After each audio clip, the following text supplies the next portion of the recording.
नमस्ते। अबको भिडियोमा तपाईहरुलाई लन्डीको क्याटेगोरीहरु कसरी बनाउने, आइटम बनाउनु भन्दा पहिला कुन क्याटेगोरीको हामी सामानहरु लन्डीकोमा युज गर्छौं त्योहरु बनाउनु पर्ने हुन्छ, त्यो चाहिँ कहाँबाट बनाउने, कसरी बनाउने भन्ने देखाउन गइरहेको छु। त्यसको लागि हामी फ्रन्ट अफिसको सेटिङमा जान्छौं, लन्डी सेटिङमा जान्छौं, लन्डी क्याटेगोरी छ, यहाँ हामी लन्डी आइटम छ।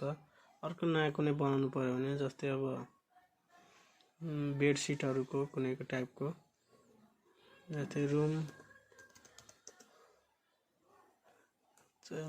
लेडिज जेन्ट्स भनेर बनाएर हुन्छ नर्मली लेडिज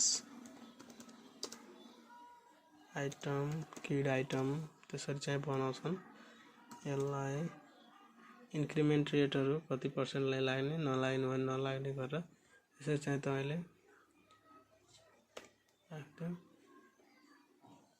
यो चाहिँ हामी लन्डीको क्याटेगोरी यहाँबाट बनाउन सक्छौं। धन्यवाद।